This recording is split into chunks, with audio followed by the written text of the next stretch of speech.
غير ما اجملها ولا ازوقها ولا اضحك عليك. انت السبب في كل اللي حصل لك.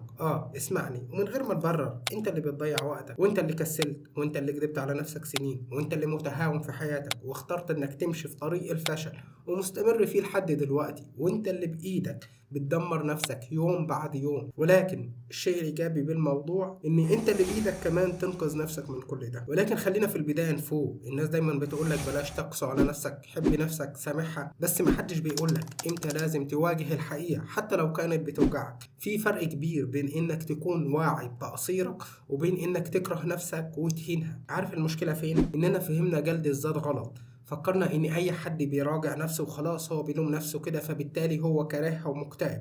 بس الحقيقة ان في فرق كبير بين اللي بيجلد نفسه علشان يكرهها واللي بيجلد نفسه علشان ينقذها وينفعها. فجلد الذات مش دايما سلبي، في الحقيقة هو نوعين. في جلد ذات سام بيحبسك جوه دايرة لوم ومفيش منه مخرج، وفي جلد ذات صحي بيفكرك انك تحسن من حياتك. ممكن السام بيخليك تقول لنفسك انا فاشل، ويفضل كل يوم يلوم فيك وكأنها نهاية العالم ويحبسك في دايرة من غير ما يقدم لك حلول للتغيير. ولكن الجلد الصحي بيقول لك انا غلطت، ولكن دي مش نهاية العالم، دي مجرد زلة او عقبة بسيطة هحاول اتعلم منها واخد بالي بعدين بحيث اتجنبها المرات الجاية. بالتالي انا هستغلها احسن استغلال علشان احسن من نفسي. شفت الفرق؟ احساسك بالذنب والندم مش عيب، ده دليل ان فيك ضمير حي، لكن انك تهرب منه دي هي الكارثة.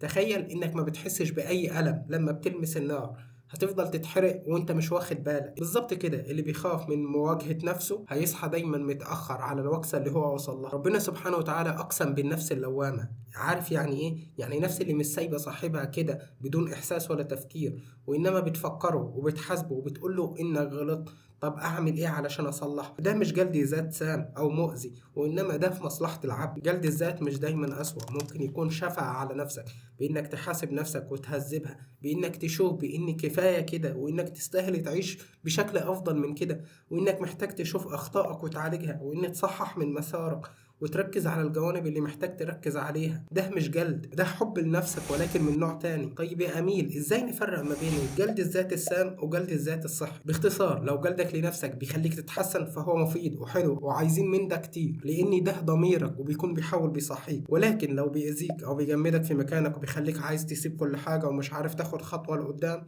او تتحرك او تعيش حياتك، فده بحد ذاته مرض ولازم تتعالج منه. في النهاية كلنا محتاجين نراجع نفسنا ونواجه تقصيرنا علشان نحس بوجع الحقيقة المؤلمة، علشان نتغير. ولكن المهم اننا نستخدم الوجع ده كسلم للأحسن، مش كمقبرة ندفن حياتنا وعمرنا يوم بعد يوم فيها. جلد الذات مش دايما صوت عدوك، اوقات بيبقى اخر محاولة من نفسك وضميرك علشان يصحيك ويوقفك عند حدك. فخليك فاكر، لو ما جلدتش نفسك بصدق هتلاقي الحياة هي اللي هتجلدك ومن غير رحمة. مستنيك تشاركني في الكومنتات، هل انت بتجلد نفسك جلد صحي ولا على طول جلدك لنفسك بيكون جلد سام؟